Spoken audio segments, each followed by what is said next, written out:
Hello and welcome to WFCTV's monthly roundup.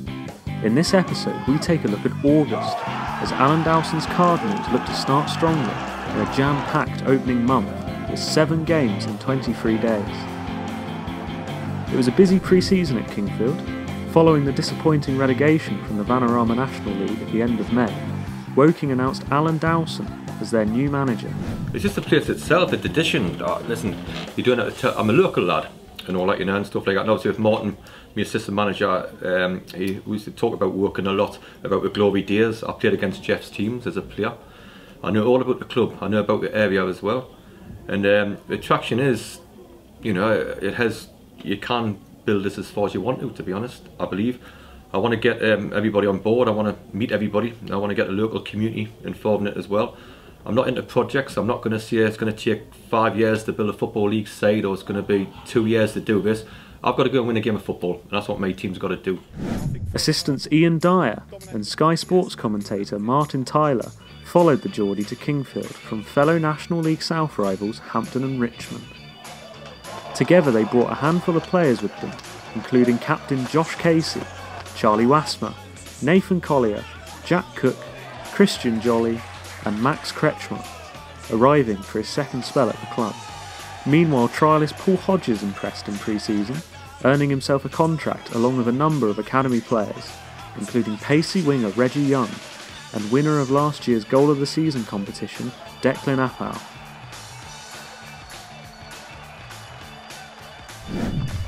We start August at East Thurrock, where Dowse took charge of his first game for Woking as the Vanarama National League South season got underway.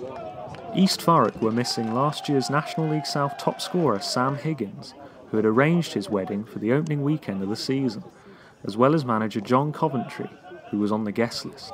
After a frustrating first half, Danny Harris tested German keeper Bertie Schüttel, one of a host of players making their Woking debut. Woking turned on the pressure with Jake Hyde, Max Kretschmer, Kane Ferdinand, and Kretschmer once again having their efforts blocked by a resolute East Thurrock defence.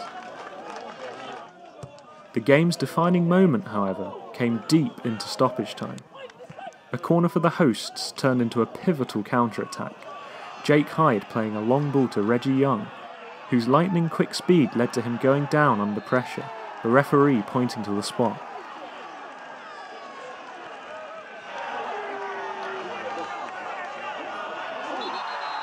After a long delay, Max Kretschmer kept his cool, firing the penalty past Jack Giddens, sparking wild celebrations as the Cards took all 3 points from the opening day with a 97th minute winner.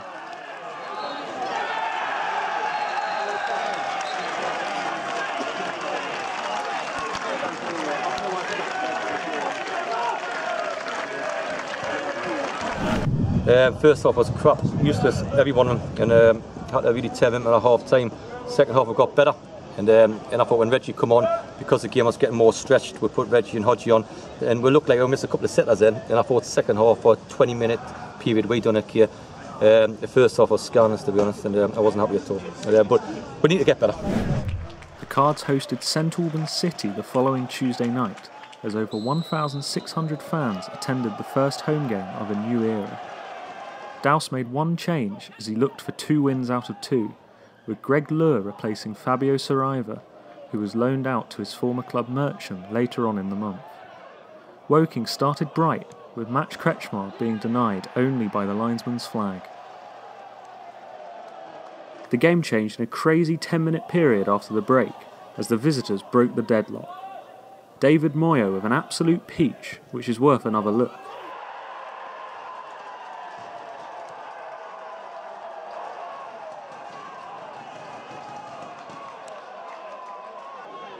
St Albans' celebrations were cut short 3 minutes later, as Jake Hyde headed in after Kane Ferdinand's header struck the bar, Woking drawing level immediately.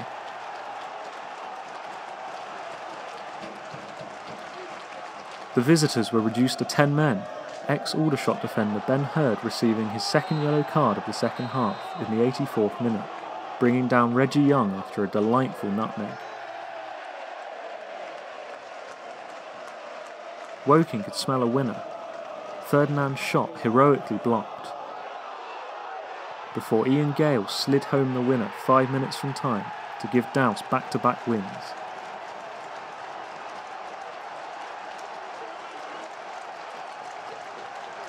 Every team's going to have a turn here, and when they have a turn, we've just got to dig in, and I thought we did. And I thought we deserved the win. I really did. I was miles more pleased than I was Saturday. And what a lovely way to finish, but Craig, we don't want too many of them, do we? It's a bit nerve-wracking. Yeah, we got there in the end. I think we fully deserved it. I thought we played well from start to finish and sort of set the tone of how it is we want to play at home. We want to dominate teams, we want to be on the front foot and play good attacking football, and I thought we did that from start to finish. I think it's important as well as players that we acknowledge how great the fans were. I think after everything they've been through in the last season. 3 games in, could Woking make it 3 wins out of 3? Oxford City, the visitors at the Laithwaite Community Stadium. Matt Patterson had other ideas. Rob Sinclair's through ball finding the striker, with Shuttle's touch not being enough to keep out the right-footed effort 17 minutes into the first half.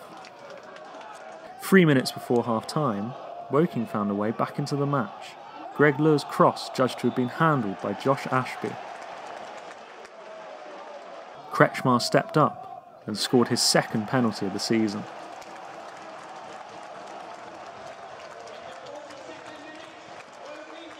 In the second half, Douse made 2 changes, with Paul Hodges coming on and making an instant impact, driving forward and playing the ball to Reggie Young, whose scuffed shot was poked home by Jake Hyde, a true poacher's goal. Almost immediately, Hyde was involved at the other end, his tackle being penalised to give Oxford a chance of instant redemption.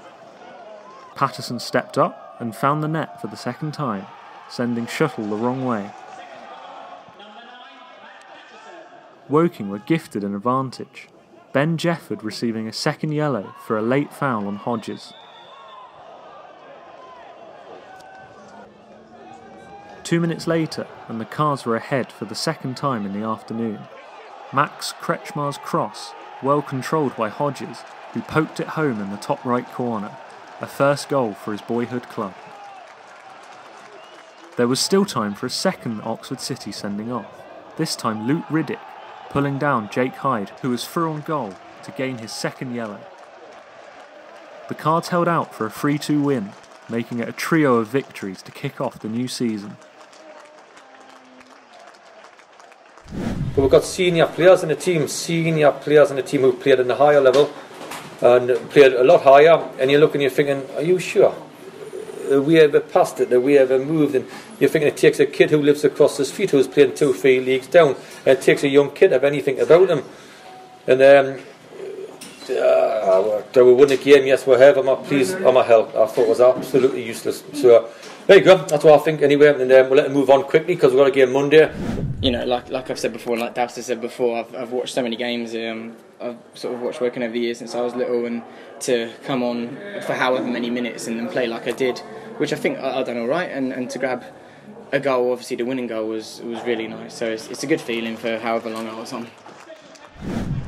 Woking's 100% record ended the following Monday night. Douse's unbeaten side travelled to Wealdstone, who had looked impressive so far in the early stages of the season.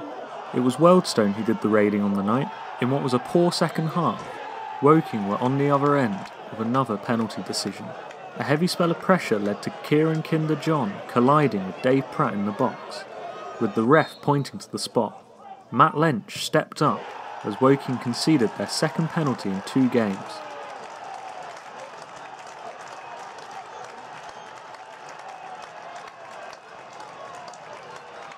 A disappointing evening for Douse's side got even worse in stoppage time. Dan Spence, on his second spell with the club, taking his frustration out on ex-card Godfrey Poku, resulting in a second yellow and a 1-match suspension. The chance for redemption came quickly, an away trip to Hemel Hempstead. Douse and his team brought in midfielder Armani Little on loan from Oxford United, a product of Anthony Limbrick's Southampton academy. It was the Tudors who almost grabbed the first goal, Sanchez Watt firing just wide of the post.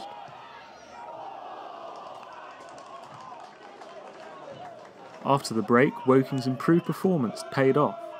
Greg Lure playing the ball through to Max Kretschmar, whose touch just inside the box teed up a lovely curling strike into the top corner.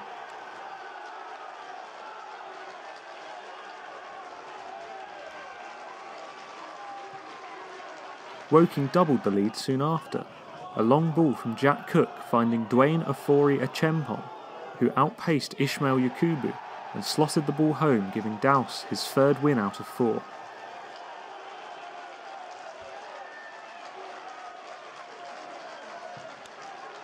There's still flaws that we've got to work on. I just sensed that the first half, there's a lot of things to see. I think, I'll tell you what, we're starting to get the drift. The players are starting to see how we want to play.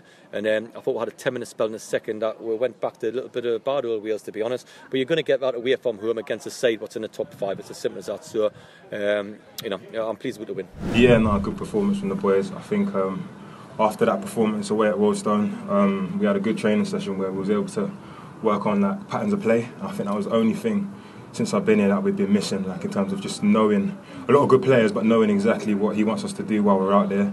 And I think he went through it literally from the back 4, midfield, striker, and we all knew what we was doing today. So yeah, like I said, we've always said it's going to take a bit of time. We're a new team, but now we know the way he wants us to play. I think you could see on the pitch like we had a way of playing. Yeah, I think there's still more to come from the team, so it was a good performance. Now onto a busy bank holiday schedule. Truro were struggling this season, having just lost their home ground as well as their manager. Another ex-Aldershot named Ben Harding taking temporary charge of the Cornish outfit. It was the Pirates who took the lead. Another slow start from Woking allowed Jamie Richards a free header at the back post. Douse sent out his team early for the second half, after a team talk that paid off. Kretschmar's free kick headed towards goal by Hodges, finished off by Kane Ferdinand 64 minutes in. Kretschmar's corner 3 minutes later was headed home forcefully by Jack Cook to turn the game around, the third time Woking had come from behind to lead a game in August. Cook doubled his tally from another Kretschmar delivery, this time poking it home through the keeper's legs at the near post.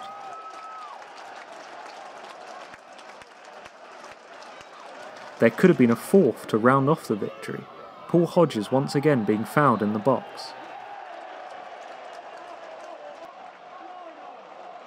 Jojo Woolacott, who made 2 loan appearances for Woking last season, denied Kretschmar to his right with an impressive save. Woking held out comfortable winners, reaching the top of the table 6 games into the campaign. You see, when you're working, you've got to go and be true. That's the rules, isn't it? Obviously, but you can't just turn up. And I thought it was a bit quiet around the place, to be honest, and expecting 3 points, and I suppose that's right. But I didn't think we got them out of traps at all. I thought we didn't look sharp, we didn't look anything like we were. But at half time, you've got to sort a few things out and say, listen, come on, everybody ups itself 20-30%. Then we'll be fine, because we can't keep on saying we'll be alright. We've got to do something about it. I thought we did. I thought second half a lot more energy about it. I thought second half we'd up it. We changed nothing about. We changed nothing in terms of the formation that we had and sort of the way we wanted to play, but we just did it quicker, sharper, with a bit more endeavour, with a bit more fight. And I felt like second half, 11 of us wanted to win a game, whereas maybe in the first half that didn't really come across all that clearly, which was a shame. But yeah, definitely a game of 2 halves, like you say. A busy August came to an end away against Eastbourne, who were 4th in the league at the start of proceedings. Woking, not fazed by the 3G pitch, and in their new blue and black away strip, took an early advantage. Paul Hodges being bundled over for the second time in 2 days to win a penalty 5 minutes in. Kretschmar made amends for his miss against Truro, sending the keeper the wrong way to give Woking the first half lead. Eastbourne came fighting back in the second half, Yemi Odebaid beating Josh Casey and Nathan Collier before teeing up Kane Wills to tuck the ball home.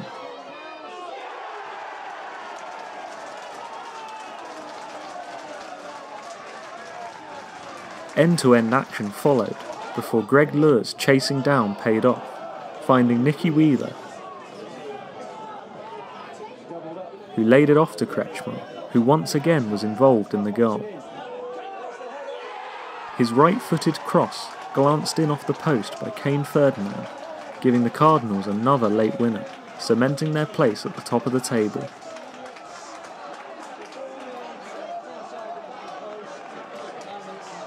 You know, I think first half we dominated the game, dominated in terms of possession, in terms of chances, territory.